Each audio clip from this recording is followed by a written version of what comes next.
There is no, there's no criminal defamation in Guyana, but public officials utilize civil libel suits to stifle criticism. In July 2010, President Jagdeo sued journalist Frederick Kissoon, as well as the editor-in-chief and publishers of the Kaiser News, for libel related to an article criticizing him, and successfully obtained an injunction against the newspaper from printing similar content. The libel case was pending at the year's end. And we're just going to go to the police stations because I just want you to see how many they have. It's pretty incredible how many they think that they need. And they do need because of the corruption there. So, and this is just around Georgetown. So, although the government employs various tactics such as libel suits and advertising boycotts to stifle criticism, there are still robust critical voices within the media. Nevertheless, due to the president's sensitivity to criticism, some journalists have experienced difficulty in obtaining access to government events and press conferences. There are occasional cases of attacks and harassments against journalists and media outlets, but none were reported in 2010.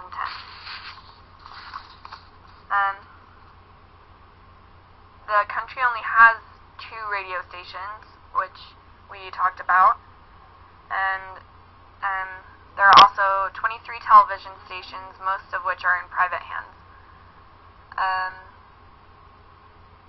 So, use of internet is unrestricted by the government, and approximately 30% of the population access this medium in 2010. So, I want to talk about corruption a little more. A total of 106 out of 146 countries score less than 5 against a clean score of 10, according to the 2004 Corruption Perception Index. And again, in case you forgot, their rating is 2.5.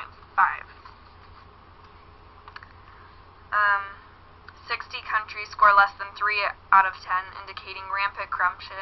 Corruption is perceived to be most acute in Bangladesh, Haiti, Nigeria, Chad, Myanmar, Paraguay, and all of which have a score of less than 2. Corruption robs countries of their potential, says Peter Eigen, and he's the chair of Transparency International. As the Corruption Perceptions Index 2004 shows, oil-rich Angola, Azerbaijan, Chad, Ecuador, Indonesia, Iran, Iraq, Kazakhstan, Libya, Nigeria, Russia, Sudan, Venezuela, and Yemen all have extremely low scores.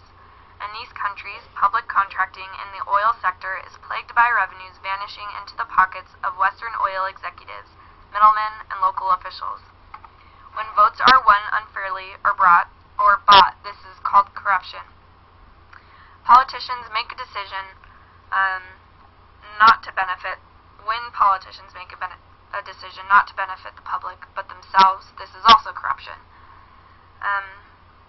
So for Guyana, their corruption rank is 134 of 183, and their score is 2.5 out of 10. And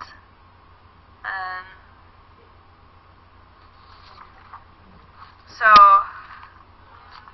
first, the surrounding countries and things like that, we talked about how Venezuela was to its left. We're going to come back to that now, and I'm going to talk about that because right before I said that Venezuela is one of the countries that they said had a very low score for corruption.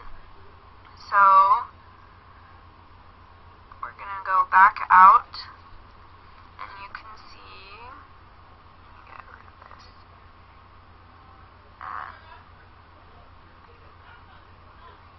Venezuela is right here, and it's right next to Guyana, and so I think that helping Guyana with corruption would also help Venezuela with corruption. If you can find something that will help Guyana, and you can make it big enough so that it's not just affecting Guyana, but that it also helps Venezuela, then you're helping both of them, and you're having a greater relationship with them made, because you're helping both of them. And so Venezuela was said to be one of those countries who is really low, and they only gave a list of 14. So there were 14 countries that they said had extremely low scores, and Venezuela is one of them, right next to Guyana. And Guyana's score is 2.5. And so I think that if we're just trying to find ways to solve the problem, then you need to start with corruption of government. Because if you're not starting with corruption, then nothing else is going to be fixed, because the government is the one fixing the other problems. So,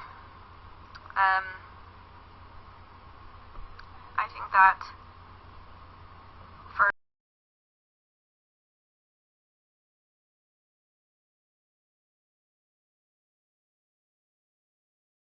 surrounding having a better relationship between these two countries, you're helping them both, and hopefully by helping with the corruption, you're helping with everything else as well.